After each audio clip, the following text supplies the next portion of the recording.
Si vous tapez Black Terror sur un moteur de recherche, le premier lien qu'on vous proposera sera sans doute un site à caractère pornographique. Voilà qui annonce la couleur. Black Terror apparaît pour la première fois en mai 1941 dans les pages de Exciting Comics numéro 9, édité par Nedor Comics. Bob Benton est pharmacien et de vilains voyous veulent lui soutirer de l'argent. Comme Bob est un peu radin, il leur demande une journée de plus pour collecter l'argent et profite de ce temps pour concocter une sorte de cocktail vitaminé.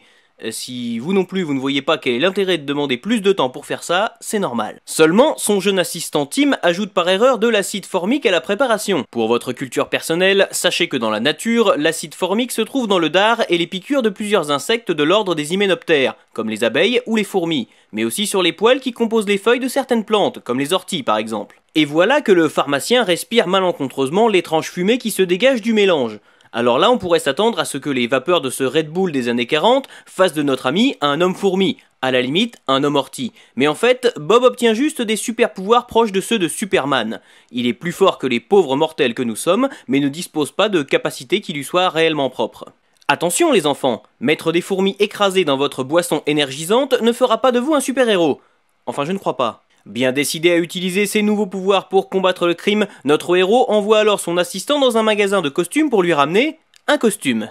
Et quel costume? On peut dire que le choix de Tim est pour le moins étonnant. Soit cet enfant a un goût prononcé pour le sadomasochisme et les pirates, soit il avait quelques longueurs d'avance sur Albator. En voyant le costume de Black Terror, on ne peut s'empêcher de penser au corsaire de l'espace. Si rien ne laisse penser que Leiji Matsumoto se soit inspiré de la tenue de notre héros lors de la création d'Albator en 1969, la ressemblance reste tout de même frappante. On pourra aussi noter que Black Terror est, bien plus encore que Batman, un précurseur des héros au look sombre, son costume étant franchement plus proche de celui d'un super vilain. Le Punisher lui-même n'aurait pas renié ce style vestimentaire s'il était apparu quelques années plus tôt. Après avoir mis fin aux raquettes, Black Terror doit se précipiter dans le métro pour éviter un terrible accident. Ce petit lèche-cul de Tim, pensant que son patron pourrait avoir besoin d'aide, se hâte alors de reproduire le mélange pour obtenir à son tour des super pouvoirs, devenant ainsi l'acolyte de Black Terror. Bob découvrira par la suite que l'un de ses ancêtres du XVIIe siècle était lui aussi un super-héros nommé Black Terror. Cependant, aucune explication ne sera donnée quant à cette étrange coïncidence. En effet, si ce genre d'histoire fonctionne parfaitement pour un personnage comme le fantôme du Bengale, cela devient ici beaucoup moins crédible, surtout à la vue de la façon dont Black Terror obtient ses pouvoirs. Les Terror Twins vivront de nombreuses aventures durant les années 40, luttant même contre les nazis comme beaucoup de super-héros de cette époque,